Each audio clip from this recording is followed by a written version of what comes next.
Ladies and gentlemen, welcome back to the Zyori podcast. Today we are flying solo. I don't know where the fuck Trent is, but he wasn't able to make it. So we're going to do a throwback. It's going to be just me today, but instead of me ranting and raving without Trent to pull me back in and act as the counterbalance to the whole operation, we're going to do a little Q&A. We've got no delay on the stream. We're going to be talking to Twitch chat, and we haven't done one of these in a while, but a little bit of an Ask Me Anything type Q&A. You post it in Twitch chat, and I'm going to skim through it.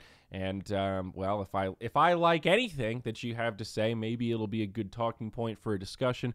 We'll see how long we go. It's about 9 a.m. here on December 15th, 2017. Christmas is in the air, ladies and gentlemen. I'm not one of those holiday season motherfuckers. I mean, happy Hanukkah. I believe it just started, if that's your forte or whatever the hell else you get into. But for me, it is Christmas, and I dare not silence myself for you, motherfucker. I'm going to say Christmas, and I'm going to enjoy it. We've got the Christmas lights up. We don't have the Christmas tree up. We can't find it. I cannot find the tree that we bought last year. I don't know where the fuck it is, but we're going to get looking, and Christmas is really going to happen. Today is Oyster Day, right? A little pre-Christmas oyster celebration. We got 100 oysters. I got an oyster guy now. I know a guy that knows a guy that robs a guy that gets some cheap oysters. So we're going to pig out. I ordered my very own shucker yesterday. I am a shucker now, so I'm pumped. I'm ready. I'm ready to eat the shit out of these Christmas oysters. So the final countdown is here. We got 10 days until the big man from upstairs comes downstairs. Now, before we get into questions, I do want to talk about something very specific here, okay? And I was tweeting about it, so it shouldn't be a surprise to those of you really close Zyori fans out there that are on the pulse. And I did want to hear what Trent has to say about our good friend Zwarte Piet. Of course, this is a European thing. The Dutch folk out there may appreciate this, but Zwarte Piet, he's the little black helper, the little blackface guy that helps out with their Sinterklaas, their version of Santa. And they've got a slightly different version of it, right? They've got these little kids that Santa rescued, and he's a little helper. He's cleaning chimneys and shit. He might also be black. Nobody really knows. And all of a sudden, everyone else realized that all these people are doing blackface in the parades, and every year there's this big fight in the Netherlands over, is Zwarte Piet okay, or is it super fucking offensive? Because in America land, blackface is super fucked up, and we don't allow anything blackface related, because, you know, we have a different history with black folks and slavery and racism and all that stuff. It's still a thing. We're still dealing with it, all right? And we're still a little sensitive, all right? You're putting a little salt in a wound that hasn't completely healed yet. If we needed to go back for another surgery, it'd still be fresh, right? The doctor would be in and out in half the time because its fucking wound is right there. So it's always an interesting thing to me every year, because I've been to the Netherlands a couple times. I've been there around Christmas time. Around Christmas time. And it's, I don't know. I think there's a, it's not as objective as a lot of people like to think, right? It's kind of an interesting dynamic to think about one culture having this thing they've been doing for a real long fucking time. To them, it's not racist. It has nothing to do with blackface in the context of we think about it in America. All these years later, these people see it and they go, Jesus Christ, guys, that's fucking offensive. That's not okay. And then you're sitting there like, well, what do you mean it's offensive? It's been fine for us for quite a while. The other side, well, we're telling you that we're America. It's just fucked up. And it's not just Americans, right? There are Europeans that think it's offensive. And it is. It's a little offensive in the modern age. It's a little weird, but at the same time, you know, it's not that big of a deal. You know, it's Christmas time. Let them be happy. Let them talk about Zwarte Piet. I see Twitch chat going crazy. There's a guy from the Netherlands. All right, so let's check it out. He said he was a school that has someone named Black Pete that would come to the classroom and throw candy at all the kids. That's great. Oh, hey, from Belgium, we have him too. We compromised. We make soot Pete's where they aren't completely black. That's fabulous, guys. Look at Europe, right? They're finding the middle ground. We need to learn something from that socialist culture over there.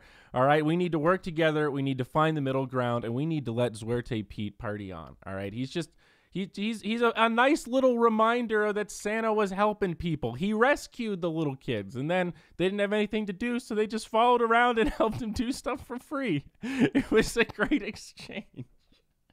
Oh man, it's so funny though. I love seeing it without skipping a beat every single year there will be this like week or so where all these news outlets are picking up this really edgy blackface story, and like out of context, that's like one of those great stories that you can write out of context and make it sound fucking awful. You read it on an American news website and you're just like, Jesus Christ, they're pretty fucking racist over there in Holland, aren't they? And of course, they leave out some of the key details about its history. Now, remember, the Office fans out there, right? When Dwight does Christmas, they do the Dwight Christmas. They have a Zwarte Piet show up. He comes into the parking lot, and then they're reading about it, and Dwight cancels it because he's afraid everybody will think it's racist. It's a great play on what happened. So anyway, enough about Christmas, especially Dutch Christmas. So what do we got going on here, guys? What do we want to talk about today? Do not ask me about the summit yesterday. I didn't watch it. I saw the stream was down for a while. I had turned the stream on for like a minute or two, but I didn't really watch much of it. I don't remember the matches. Sorry, I was outside of the Dota sphere yesterday. Talk about the doc. Okay, actually, let me pull up. Yes, this was high on my list when I woke up today of things that I wanted to talk about. So, number one, we talked about Zwarte Piet. Let's talk about I keep wanting to say Dr. Repulsor. And that's Storm Spirit from Heroes of Newerth. That's not right. It's Dr. Disrespect, you motherfuckers. If you have not seen this video, dude, this thing went more viral than the Sniff Sniff video. And, I mean, that's happened before, but Jesus. It's Dr. Disrespect. Out of costume, wearing a hat. It was literally the perfect angle. It reminded me so much of the old Pokemon days. Anytime, like, what's his name? Ash gets upset. He gets the hat in his eyes. You see the tears come in, but you can't really see his face. It's like the anime. It was the most anime crying I've ever seen in my life. It was super impressive. So it's a 2-minute clip. He starts crying on camera, and he basically says, I got to take a break from streaming. I made some really stupid mistakes. I have a beautiful wife and a beautiful daughter, and I have been unfaithful. And then he busted out crying, and then he said, I fucked up and I got to get my life together, so I'm going to take some time and focus on that. I'm not going to be streaming for a while. I'm sorry to all my sponsors and to Twitch for letting everybody down, but I got to fix these mistakes. I'm paraphrasing, but that's pretty close to verbatim like what he said. And you're watching it just kind of like, what in the world is happening right now? Is there somebody on the other side of the camera with a gun to this dude's head right now? Like, why the fuck is he telling me this? Like, I get it. People fuck up, and there is a degree of like part of that 12-step program is like making amends, and like you got to own stuff to get it out there, and you just hide it. You feel like you're not really dealing with it or processing it. But I think that's a gradient across a system, and Jesus Christ, dude, you could have just said, hey guys, you know what? I've been streaming too much. This has been fun, but I'm burned out as shit. I got to spend some time with my family. My wife hasn't talked to me in a while. We got to patch some things up. That's all you got to say. And like literally everyone's going to be like, you know what, dude, you earned it. This is the guy that just won all these fucking awards, right? He cries on stage talking about how he's so excited to change the lives of children and all this shit. Like he is changing it. He's bringing something new to the table. He did that ESPN interview that kind of let us behind the curtain a little bit. This guy's a phenomenon. People fucking love him. All he had to do was say, listen, you know what, guys? I'm a little bit tired. This streaming life is way more than I thought it was going to be. I'm going to take a month or two off. Boom. Same deal, right? And you're off and you can do your thing and it's all good. Instead, he hangs his dirty laundry out into the public and is kind of like, hey there, guys. I've been banging other people, all right? And you know what? That's not me. I'm not that guy. I might have gone too deep into the character and I might have fucked some people. And I'm out. I'm pumping the brakes on this. It's very weird. Whether or not you care about, that specific drama is irrelevant. That's not what makes this interesting. What makes it interesting is as an entertainer type, right? As someone that works in this space, I see no incentive for him to make this public unless there's something we don't know. Is there some sort of weird like blackmail situation? The girls he's banging going to go public or something? Did something else? Like why? Why are you telling us this? And the thing is, his audience is so big, right? He has so much reach. It's like that is a massive stain. That is a one-way street. if I ever saw one. And it's not to say that other people in the space aren't banging, right? Other people aren't cheating. Well, you think people in our Congress aren't out there banging prostitutes all the time? Oh, come on. Probably a third of them are adulterers. It's pretty normal human behavior. I don't even really, judgments aside, right? Forget about all that stuff. It's still an insane, like, you're never going to win this down. Now, if he comes back, if Dr. Disrespect wants to make another run, once he gets back straight with the big guy upstairs, or whatever the fuck he's got to do, this is all people are going to remember. You think Sniff Sniff takes over Twitch chat, man? This is all it's going to be.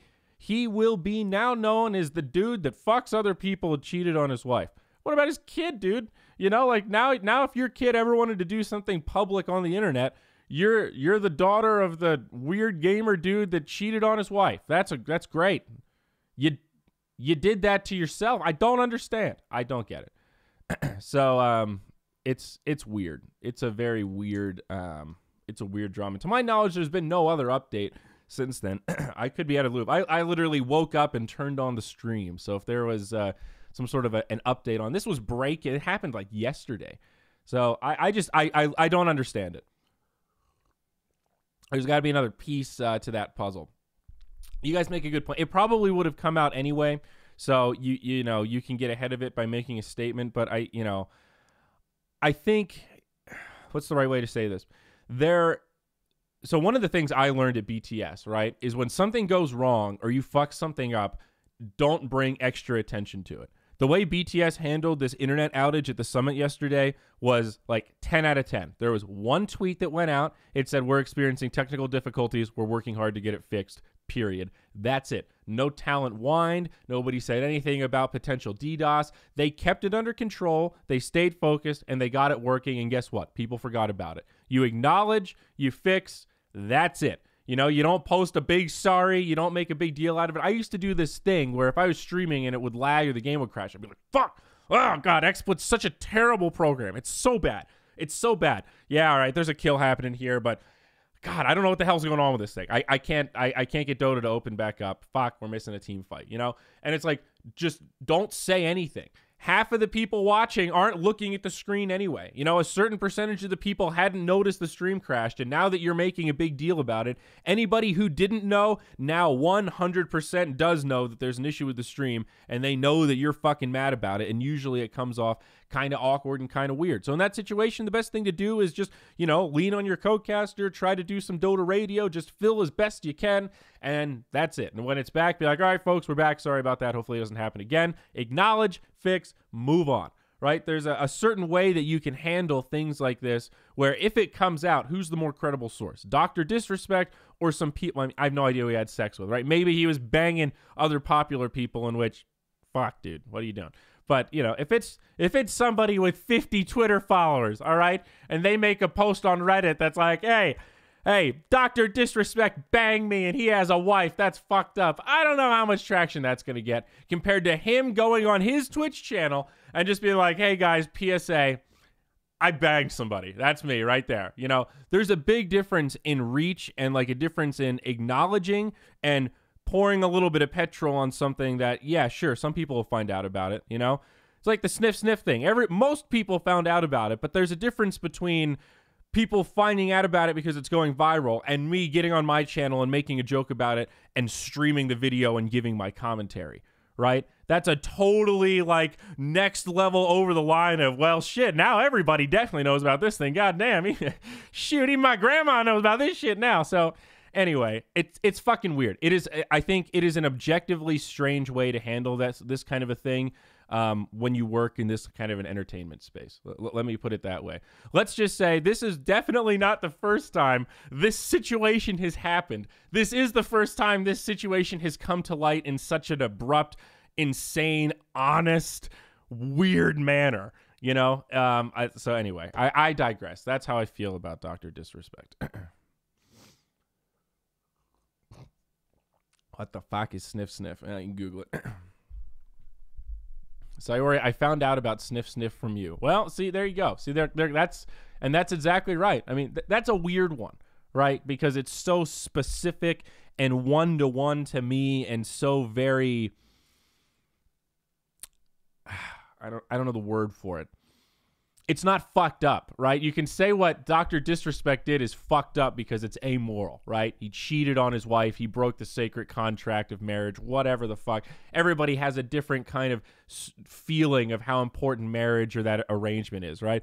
What I did was, it's gross and it's stupid and it's, you know, it's like, oh God, Jesus Christ. Like it's cringe to the extreme, but you know, I'm not watching porn or like doing drugs. Like there's nothing morally wrong with it. You know, you can't question my ethics because of the sniff video. So it's a little bit of an easier thing to own in some ways. And like, I don't know, I feel like I flipped a switch where I went from the BTS like, oh God, we got to ban it. You should never acknowledge it. You should pretend it didn't happen. They'll never notice. You know, like that stupid, very repressive, like, we're just going to pretend sniff never happened. We're going to be professional about it. We're going to be professional. Like, that was the worst way to handle it, dude. That just poured more petrol onto this burning flame. So, you know, once I quit BTS and started to acknowledge it, I kind of went full throttle the other way. You know, we're going to own this thing and we're going to be sniff and let's make some jokes, dude. Let's do it.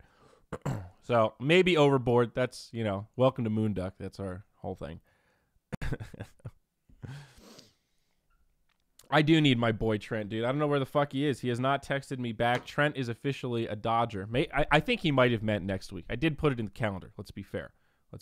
But hopefully, yes. Zyori Q&A. Let's keep them flying, guys. What else do you want to know about? We've got Dr. Disrespect and zwarte Piet. This has been a great episode. Basically, this podcast, it's like one of those fancy parties where, God, I got some dry lips today. It's one of those fancy parties where they have an ice sculpture, you know, and it slowly melts down and the party's over when the sculpture's melted. When this coffee's empty, this party's fucking over. So that's the timer that we're on. What do I think about Fortnite copying the Dota Battle Pass? Wow, I wish I was more read up on that. It sounds interesting.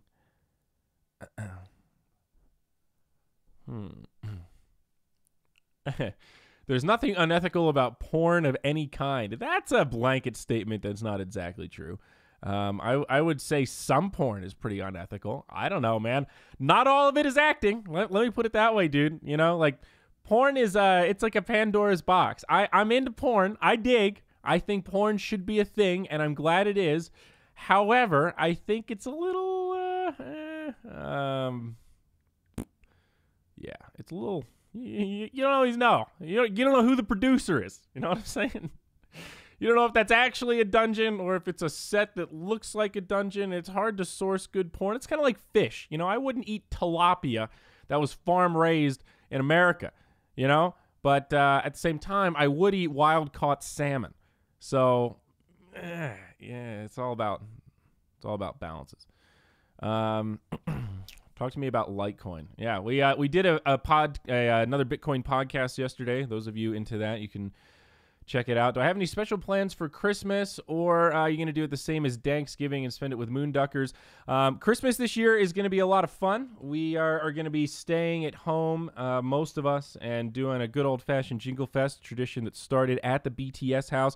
One of the greatest Christmases of my life. We're going to be doing that again. We're going to be having some Christmas fun. We're going to be doing a cookie day. We might stream a little bit, honestly. I think we're all hanging out. After we had built the Midas Mode set, we were joking about just leaving it set up and doing a daily IRL stream of just us in the morning, a day in the life, if you will, because most days it's just me and Carlo at the house working on shit. So, we didn't. Obviously, we broke it down. But I think in the house that it's an appealing idea to stream some of our feasting activities. So we'll see what we do. Who knows? Mott will not be here, though. Mott's going home for the holidays. I'll be home for New Year's, and then we're getting geared up for Captain's Draft, baby. Honestly, most of the owners of Moonduck this year are sacrificing a little for the good of Captain's Draft. I think Sunsfan is flying down like 1 or 2 days after Christmas or something like that and down to DC. We're spending a lot of focus just on getting Captain's Draft moving. That Christmas week is basically like crunch time for the LAN. And we're at a point where it honestly feels pretty darn good. Like all of the big picture things are moving. You know, we've got production locked down. We've got the venue locked down. We've got the schedule just about locked down. We've got teams, flights booked. We've got hotels. Like all the big hard stuff is figured out.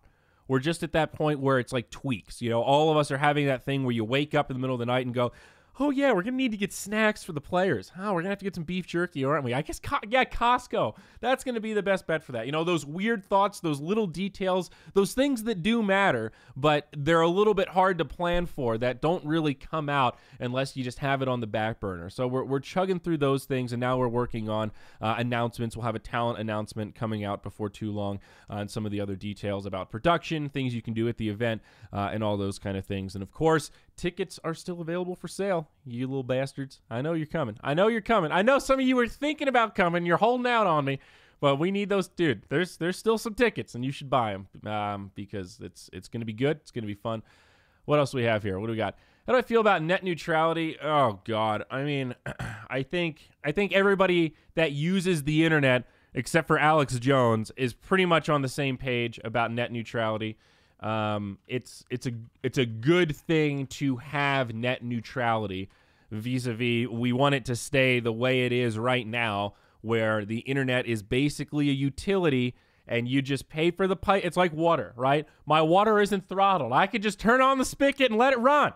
I'm getting charged for it, but I can let it run, right? I'm not a throttler. Same with the internet. They're giving me the speeds. I can do what I want with my speeds. America is already restrictive as fuck. I asked Trent, I was like, hey, Trent, what happens if you get caught torrenting a copyrighted movie in Nova Scotia? And he said, well, I wouldn't know personally, of course, but you get a letter sent to your house that says, hey, just so you know, we know that you downloaded this. Please delete it. And then you go, okay, you can choose whatever.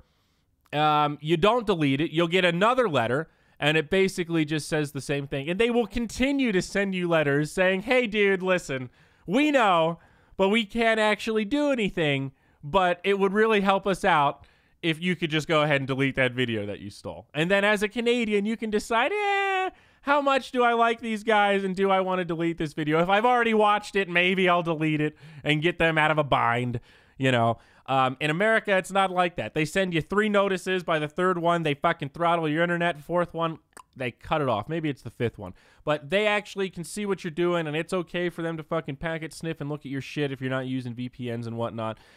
So it's bad news bears. Our internet's already shit, right? Our infrastructure sucks. America's huge. It's hard to connect the whole fucking thing with fiber, but we've done an ass job of trying to keep up the infrastructure in the States to make sure we're all interconnected.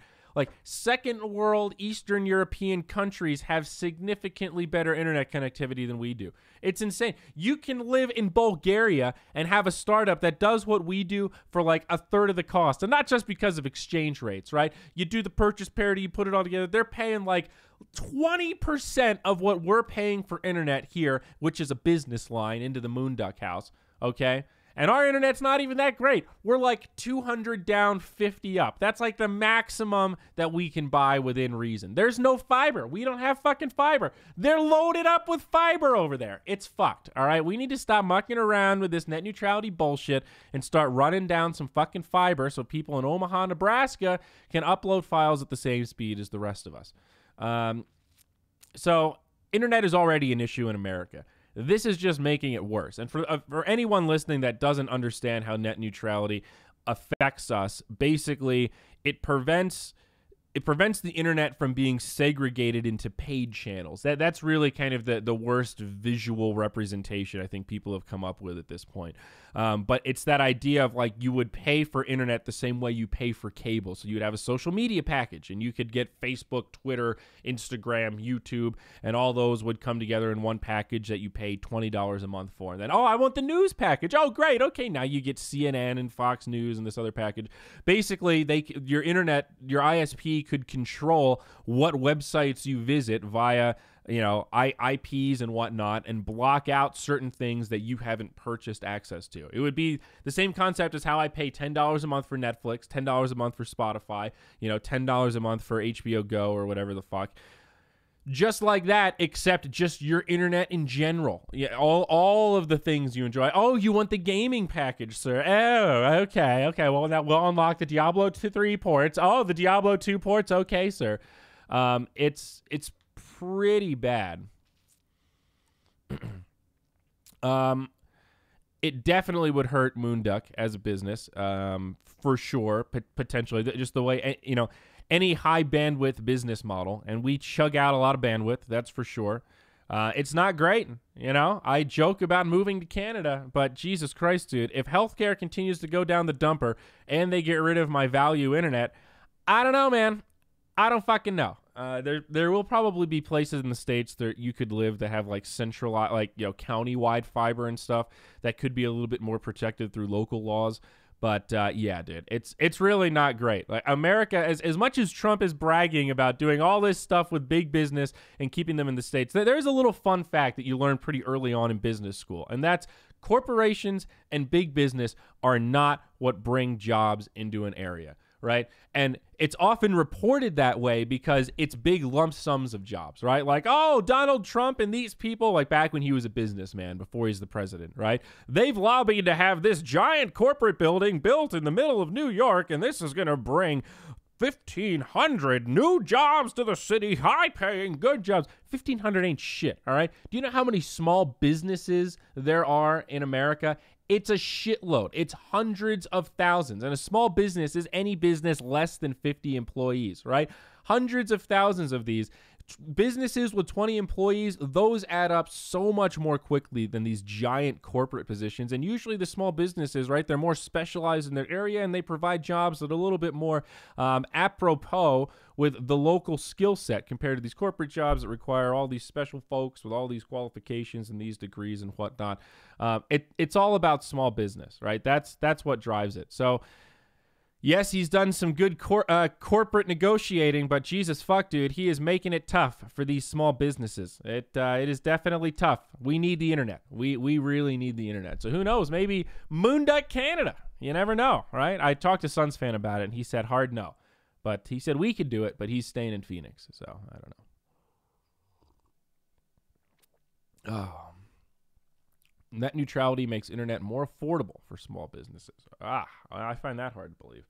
Well, actually, that might probably be true on average because most small businesses, by most I mean more than 50%, really don't use that much internet. Like they need internet to run their CRM or do stuff on the web, but it's pretty low consumption, right? They basically can get away with consumer grade speeds.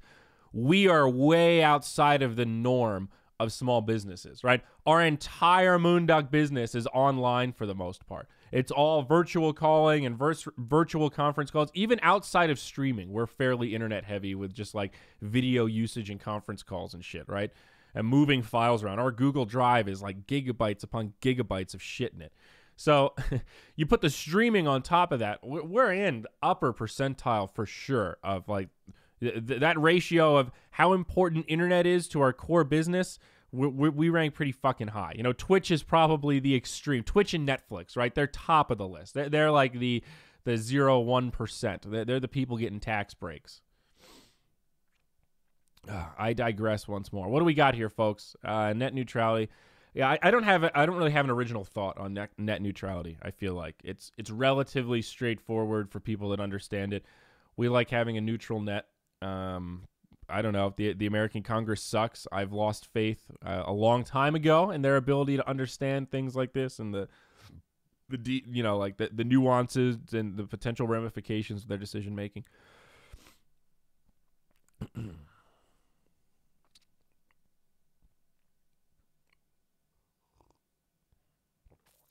Moonduck, Northern Europe. Yeah, I don't know. I would only go somewhere where the taxes aren't killer. Like, I really like Sweden, but I don't know if I could run a business in Sweden. I think it would drive me crazy having to pay so much in taxes. I don't know exactly what you get back as a small business in Sweden in particular. It might be a better place to run a startup than I'm giving it credit for, but I know like around the amount of money that we make, the taxes that we would pay to do the exact same operation we have now in Canada is not that different. As we scale upward and as we make more money, we will Canada will definitely have more of a higher tax rate for us. But right now, it's not that different. In fact, as an individual, it would be better. I would pay about the same amount of money, but I'd get better health care. So that is a little more palpable. I don't know where else we would move to. Portugal is a spot. I actually know somebody who has a small business in New Jersey. It's a big small business. You know, they're tens of millions a year, not single millions. But they have a company that is like a sister company in Portugal. And it's kind of interesting. It's really cost effective because the economy is kind of in the dumper over there still, I guess, or at least it was when they started that whole operation. And they hire software developers. So it's like if you can program, you can program. Doesn't matter if you're Portuguese or American. So they get basically the same quality of work, but it's a third of the price. The only caveat is I think the owner has to spend at least like half of his time in Portugal. So he's constantly flying back and forth, or else you get like, you know, you lose your partial citizenship or whatever the fuck it is to be able to run a business over there. I mean, if you're making money and paying people salaries, they're happy to have you come in as an outsider, but I guess they have some regulation that requires you to be on sites here, not milking it. If I don't know, what is an HB and an AB? If I registered as an HB instead of an AB, then your tax would be around 28%, but you would also need to provide a 30% fee per employee for their wages. Well, so that's where things get interesting. Well, we have, I don't think we have any employees at Moonduck, actually. We have owners and contractors. Nobody is actually an employee. And I'm not sure if that's an American thing, and I don't know if some of those people would qualify as employees in other countries, but America has similar stuff, right? Employees, you got to pay their fucking health care. Get out of here. What? What? Excuse me? I didn't know. We really are, you know, we're within the legal norm, though. All of our people are effectively contractors, right? That's one of the great things about not having an exclusivity clause as a studio, right? Mott does work for other studios, right? Trent casts on Join Dota and BTS sometimes, right? They are contractors. There's no other word for it. It is a very appropriate definition of the relationship. There are contractors. We have a special interest in them, but they're still contractors. American as fuck. You get many tax breaks if you make enough. Yeah, I don't make enough to get great tax breaks in America. I'm just pretty good at accounting. That's actually what it comes down to. I don't really I enjoy the art of accounting, to be perfectly honest. I think it's a lot of fun. It's like putting together a puzzle. You know, that's the great thing about American taxes. Usually there are different ways you can do things, right? Moonduck doesn't have to be an LLC. There are other forms of company it could be, and the different versions have different advantages and drawbacks and opportunities for write-offs and stuff. So it's, you know, it's not like you have a lot of options in a bad, like, oh, we've got two sets of books ways. It's just the system is convoluted and provides a lot of gray area for different ways that you can file your taxes based on, you know, what you're going to do and how you want to grow your business and all that kind of stuff. So anyway, I digress. That's not interesting to anyone. I've always wanted to cast like an accountant. What show is that where that guy gives I digress. What do we got here? Into the free internet. That's why big corps and celebrities give to charity. It makes them pay less in tax. Yeah, usually. That's usually part of it. Hark, yes. I need to tweet at Blizzard. The last thing you need to do is spend more time on Twitter, my friend. I swear to God, Arceus is the most active Twitter user I've ever seen. I've gotten addicted to waking up and seeing his angry tweets. I live vicariously through his rage. Move to Indonesia. Everything's shit here, but they're all cheap. I do like Romania. Romania is actually pretty cool. What do you think about the Frostivus event drama on Reddit? Well, let me look it up. I saw that Frostivus is out. What is the drama per se? Valve, this event is a joke, right? This is sad. Frostivus is garbage and unfun. Honestly, there were these types of games in Warcraft 3 we downloaded. Nobody knew what it was. We played it once and never again. Coding of these mini games probably took 10 minutes. Meanwhile, this masterpiece, for example, is rotting in the arcade. They have minimal replay value. The whole contest was a joke. Yeah, people are just upset, extra upset right now at anything about custom games because it has forever been the thing that, you know, figureheads and folks have talked about as like, we need custom games. There need to be fun things to do in Dota. And people have tried and they've just gotten fucking shafted time and time again. Valve's like, hey, we're going to do a competition over here. And while you're doing that, we're just going to be fucking you over here. You know, they're just fucking them. Hey, oh, you guys worked on that for a few months. Well, here's a patch. And yeah, we're not going to respond. We're just going to keep fucking you. Valve, are we still having this competition? Is anybody even going to score it? Yeah, no, keep working on it. And maybe we'll stop fucking you. So then all of a sudden they just come out and they're like, hey, by the way, idiots, here's a game mode that we created. Boom! Get some items. And I guess it sucks. I haven't played it. I haven't even watched footage of it. I'm not into the mini games anyway. I'm a bad person to ask. It's a shit stick, dude. I don't know. What is there? Again, this is one I feel like I don't have an original thought. It's just shitty. There's no like weird analysis. There's no aha moment. It's just, this sucks. A lot of people put in a lot of hard work and their games got fucked, and people have been wanting these kind of extra added games, and it feels like I guess this one is underwhelming and not so fun, and it's unplayable. I think people are just particularly angry and sensitive to custom games right now, and if Valve was going to put one out, it's got to be a darn tootin' one, you know? I don't know. I don't know. What is this? There's a conspiracy going on that Valve is intentionally ruining custom games so players will only play Dota and not custom games. I don't know, dude. I don't know. I am not enjoying pubs right now. I'm not going to lie. I have not been spending a lot of time playing Dota the last couple of weeks. And we're doing a lot of Dota stuff for Midas mode, watching a lot after that. You know, it kind of goes in waves. Sometimes I take a little time off in this lull before Captain's Draft, but it's just not fun. I don't sit down at 5 o'clock when I'm done working for the day and think, you know what I want to do right now? I want to grind some Dota. You know, I really wish, you know what I want? I want a true MMR reset.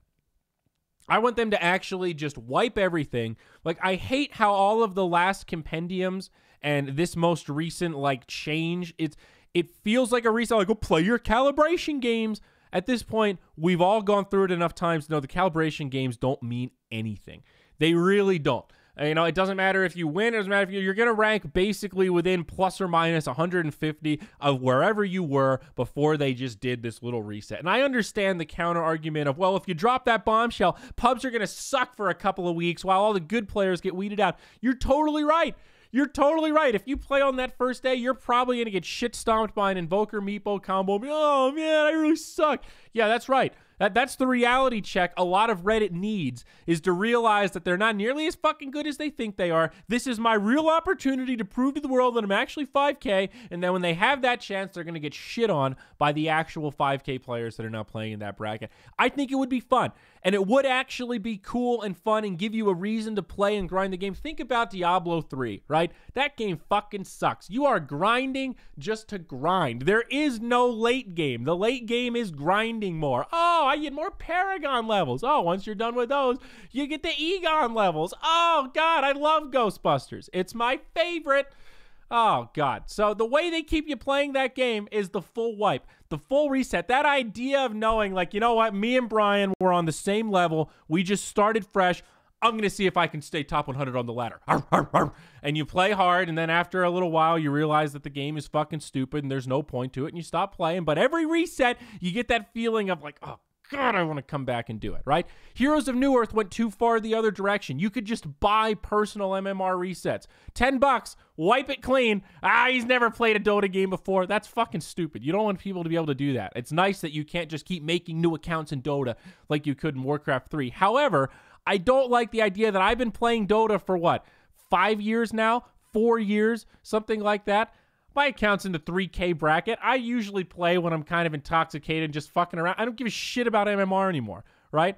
But if I wanted to, I'd have to grind through the shitfest of the try-hard 3Ks, and it's not fun. It's really not fun. I can see how bad we are. I've watched a lot of Pro Dota. They don't give a shit about me in there. They're not like, oh, Zyori, that analyst, oh, he knows what he's talking about, right? Say, listen, dude, you need to buy a BKB. They go, oh, fuck you. I'm not buying BKB. I have Scotty's way better than BKB, idiot.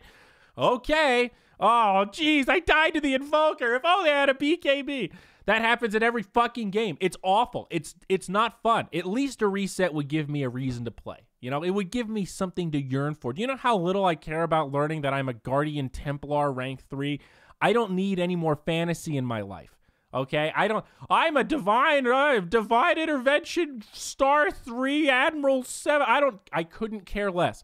Every time I hear somebody talk about their Counter-Strike ranks, I go, I'm a Desert Eagle 19. Oh, great. I'm silver 2. Eat my dick. All right? Sorry, I got really upset there. But it upsets me, you know?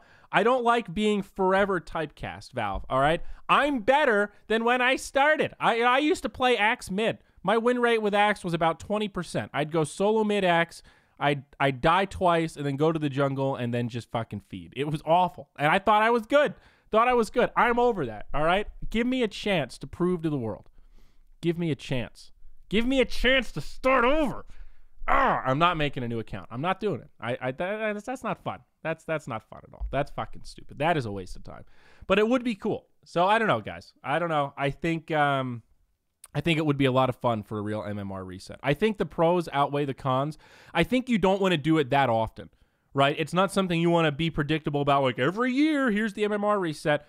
But I think like once every 4 years is a good frequency, right? Every so often, like even Han would do the ladder compression where they would bring people down, and I guess that's kind of what these things are. They're compressions. But yeah, and like so let me talk about 3K for a moment while I'm on the topic.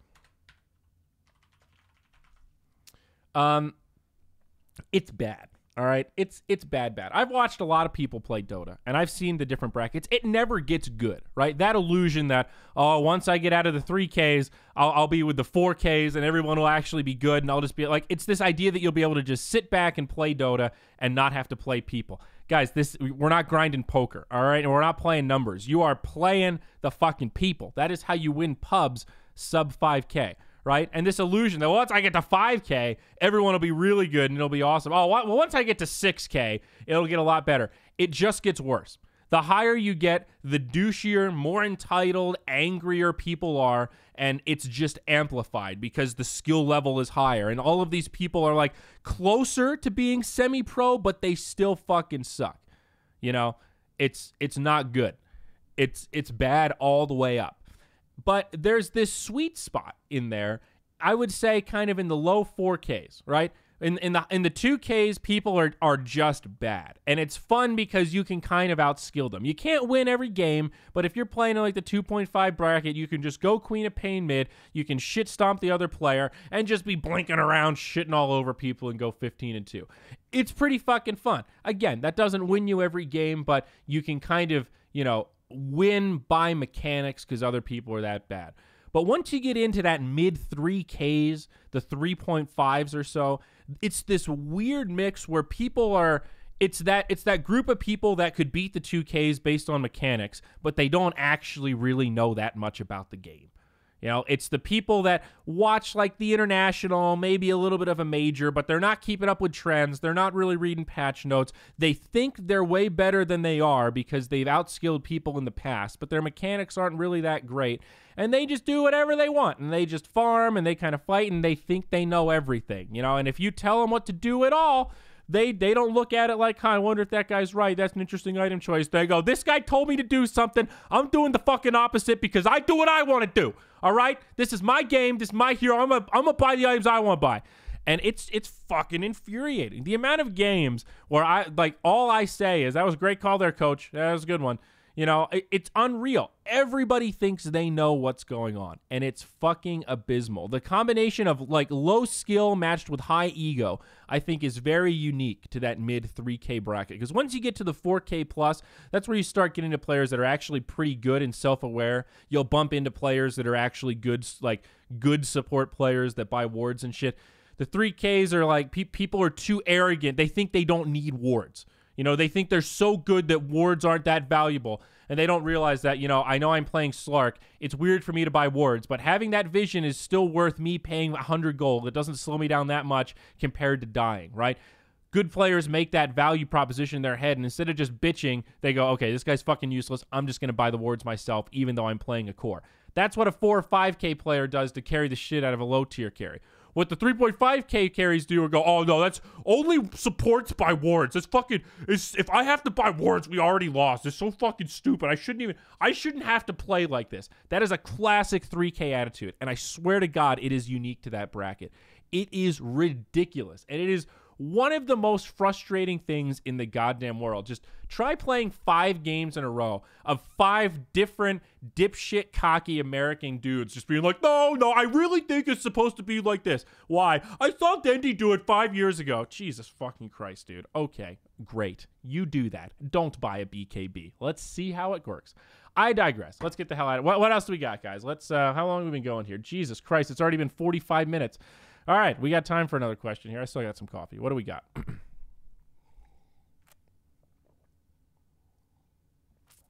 Anyway, yeah, fuck the 3Ks. If you are 4K, hang on. You got to cherish it, okay? You got to hang on to it. Only play when I'm in the mood to play some fucking pubs now. I'm going to tell you what. I'm going to watch the summit and play some pubs today. I think that's where it's going to be. Do you agree that there are no good options between Yeltsin, but the other better play in retrospect instead of creating a what? I don't get the Yeltsins thing. Oh God, what happened to Annie? She went back to school. She's studying to become a nurse, I believe. So she's been busy, working away at real life. Do I like the new cosmetics? I haven't seen the super new ones, but I think cosmetics are getting a little bit ridiculous. I don't know. It's a little bit hard to watch for new users, but what are you going to do? I get it. It's part of the ecosystem.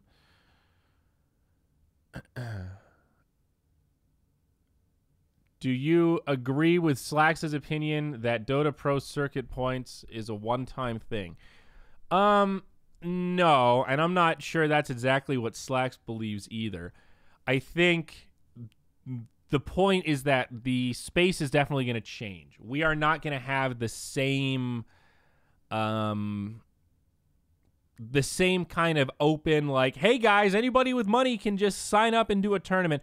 I don't think the mechanism in which we choose majors and minors is going to be the same. I think there will still likely be some kind of a Dota Pro circuit type thing where there will be points. I don't know that points are the problem. I think if you had a third of these events and there were still points, a point system that worked basically the same way, with, you know, individual players getting points and being the kind of counterbalance to shuffles happening too frequently, I think that's okay. I don't have a big issue with teams qualifying for TI via circuit points. It's more, how is the circuit balanced and how are we selecting the events that qualify as circuit events? I think that's the big thing that's going to change. They very well could get rid of the points, but again, I don't think that's the big issue. I think the issue is that we have too many events and too many of them are kind of mundane and you know, not particularly memorable. I think that's the real problem, that it's flooded.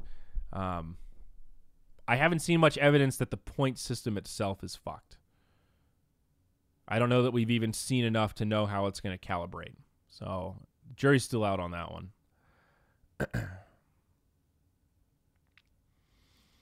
Now I want to read about this Battle Pass and Fortnite thing. I have not played Fortnite. I'm still on the PUBG hype train. Maybe Fortnite's more fun. I don't really know. I don't have an issue with people stealing the Battle Pass idea, though. I mean, it's whatever. It's like the iPhone, right? As soon as this thing comes out, they've got a touch screen that does something similar and looks the same that isn't an iPhone within months. You know, you can reverse engineer stuff. That's perfectly legal. I don't think it's a big issue. Smite did it, you know, Smite was like the third or fourth game ever to do $1 million tournament for their game, and they did it through crowdfunding, basically with a TI model where people bought stuff in the game and a portion of those sales went towards crowdfunding the tournament, and it funded their whole big esports league. It wasn't very organic, and I don't know how great of an esports Smite actually is, but in terms of the timing that they were able to pull off $1 million tournament crowdfunded by their audience, that's a pretty big deal, right? It speaks to how interested and engaged their core audience was with the game, and that really says something. That's relatively rare that you can get people to open up their wallets like that for a big esport event. So they copied the Valve model. I don't see that as a bad thing. I see that more proof of concept that Valve is a leader, a thought leader in the space. They're paving the way for others. They're the innovators, and others will be imitators. But hey, man, don't hate imitators. They're just doing their thing. Sometimes they can coincide, right? You can imitate and innovate. What's up, baby?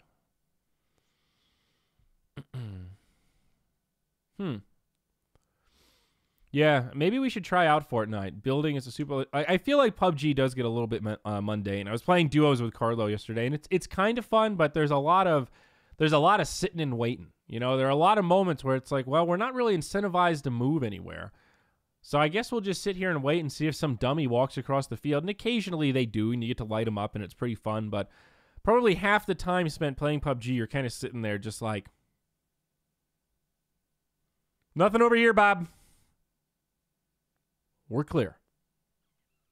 You know, it could be more action, but that makes the action more exciting, right? Battle Pass will still take a while to come out since a new treasure was just released. This past TI Battle Pass came out 2 months after the last treasure was released. Yeah, I don't know what Valve's doing Battle Pass-wise. I mean, we talked about it on What the Duck. I would love to see some of that action go back towards choice tournaments, and maybe it will in the future. Who knows? I think it's also okay, though, for Valve to take a little time out. I feel like there was a window there where it felt like the battle passes were a little rushed and there wasn't much downtime in between, and there was like always a battle pass active. And similar logic to PUBG, right? The parallel, that downtime makes you appreciate the battle pass more when it comes out. But on that last season circuit, I think that last battle pass, I just had no interest. I did not want to spin Riley's wheel anymore. You know, I was just not, I wasn't into it the same way that I was when it first came out. So I think that's like something they need to, you know, we all need to keep in mind and appreciate the scarcity a little bit. So when it does come out, it feels a little bit more impactful and a little bit more fun, and not just like something to dump money into until the next season starts. I talked about the planning that went into CD4. Okay. A little bit. So I have some experience planning events, right? The first 3 summits, I was one of the lead project managers. I did a lot of the logistics, like hotel, flight booking, a lot of just the organization of boots on the ground, admins, how we're going to, you know, the chain of command amongst all those people we hire. Of course, the summit is a more simplistic equation than anything with an audience, because you're just doing it in a house with people or with the teams, and it's just like a core group of people. So it's all just very small and manageable. Ultimately, something like the summit, you can just bootstrap and throw together if you have enough money in your bank account. That's basically what we did, right? We all said, we've never run an event like this before. We have really no fucking clue how to do this, but we're going to learn and figure it out together and just take it one step at a time. And as long as you have enough money to buy all the camera gear and order all the cables and pay for the prize pool and all the flights, you know, you can do it. And we pulled it off, and it was a lot of fun. This ups the ante a lot compared to that. And we were lucky to find an event partner in Events DC that was really good, and they made it a lot easier for us because it's not like we're just renting the venue, right? We didn't just put in an application and say, hey, we want the venue on these dates and this and that. That's part of what makes lands really hard, because to get good dates at a venue, you need to plan really far in advance, like 6 to 12 months minimum, unless you get really lucky or you're flexible with your dates. And to make that kind of a commitment ahead of time, you know, you have to put down a cash deposit. You have to really be sure those are the dates your tournament's going to happen, and you're not going to get shafted by some other event that just pops up, like what happened to the summit a couple summits ago. That stuff's really scary, and there's a lot of risk associated with that when trying to do a LAN event, and especially a company like MOONDUCK, where, you know, our cash flows are kind of tight. We can't afford just to eat the cost of a venue deposit and be like, well, that sucks. I guess we'll get them next time, right? That hurts. That's a lot of money to just throw away. So having a partner that is working with us on the event as like a title sponsor and event partner, it allowed us to get this event and then kind of be flexible with, okay, which venues are available on which dates, how can we make this work? And that offset a lot of just the risk and difficult pre-planning that we were really worried about. So that was the first step of getting it all started. After that, of course, it's figuring out how to get the prize pool together and selling some sponsors, which is always stressful, but we got past that initial hurdle. Running the qualifiers was also a struggle. The scheduling on that was a real pain in the ass, but outside of that, it's relatively straightforward logistics. Finding a good hotel, booking off a block of rooms, booking flights, which turned out to be super expensive because it's near the holidays, right after New Year's. But there's really no secret. You just try to book flights that are that value play where it's not the cheapest or the most expensive, but it's the best value for how shitty the travel is. You don't want to book players the cheapest flight that has 14-hour layovers because they will hate you. But you also don't want to book, all direct flights that are going to cost you 3 times as much because you will run out of money. So it's been a great experience learning how to balance a budget for an event like this. If the prize pool is $300,000, we're flying in 8 teams, you can start doing some mental math about how much you think the total budget might be. But it's more than the base prize pool, that's for sure. So, $300K is a lot of money. And it's just wild balancing a budget this big and having all the moving pieces. But it's at an awesome point now. Like a month ago or a month and a half ago, you've done all of this work, but you still feel like the event isn't for sure happening yet. You have all these handshake agreements. You have to build this house of cards where the sponsors are in play, the teams are in play, the venue's in play, all this stuff is going, but you don't really want to sign contracts until everything is in place, just in case one of those pillars crumbles and the whole house of cards comes down. You're not left, holding the bill for these deposits you put down for all these different things. So that part was very stressful, but once you get over that, and now that it's locked in, baby. We've got hotels booked, we've got flights booked, we've got a venue booked, we've got the prize pool. This event is fucking happening. We're past that point of no return, and the day after you get past signing all that stuff is a really great feeling because you can really start focusing on the fun stuff. Now I can start focusing on being the host and writing talent and scripting the show, and we can focus on all the little fun activities we want to do and all the content that Slacks wants to do and how we want to integrate it. We get to start focusing on the fun stuff now. So it's pretty cool. It's insane how you go from, oh my God, I don't know how we're going to do this, to a few weeks later being like, guys, we're doing a fucking LAN, and I actually feel okay about it. It's really been cool. So stressful, but great learning experience. I think we're all excited to nail this one so we can do another one in the future and have even more time to plan and more time to sell and have more budget to execute some of our more creative ideas. We definitely have a tight budget on this one. I think there are a lot of good ideas we have that are going to get put in the bank and used for like a Captain's Draft 5 type land because we're not going to have the space to execute it at this particular event. But it's been cool. We've got a lot of really good partners. I'm really confident in the production team. So I think we're going to have a good show. Our attitude is we don't need the craziest production value with super slick instant replay and all these picture-in-pictures and stuff, as long as we have high-quality content. And if we can deliver that same kind of content and sponsor fulfillment and sort of stuff that we did with Midas Mode, I think we can make a pretty darn entertaining product. So it'll be a lot of fun. I hope we can sell some more tickets, though. That is the one thing. That is the one remaining piece that we're a little worried about, getting all those tickets off the shelf. There are still a lot available for sale. We still have some runway. I think like that week leading up is when a lot of people will actually purchase them because they're not sure exactly what their post-New Year's plans are. And that's totally fine. But again, if you know anybody in the D.C. area, in Virginia, New Jersey, Delaware, even if they could take a train, there's a lot of great public transit. It's worth it to take a train down for one day just to check out the event. That's the kind of stuff we really need. Those Saturday sales, come on Saturday. It's going to be good. So tell your friends, spread the word. That is the best way to support Moonduck right now. That's absolutely for sure. But I don't think I am your dad. No, but I think that is going to bring this podcast to a wrap. Jesus, we went for about exactly an hour. And I know the summit is just gearing up to start. I think that's partially why we're shedding some viewers here. So go enjoy the summit, guys. Another big day of Dota ahead. This was a fun podcast without Trent. Thank you all of your questions. I would absolutely go to Asus ROG in Malaysia. Absolutely, man. I love traveling. It's the spice of my life.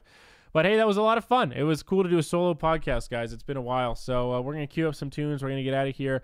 And I will see y'all next time.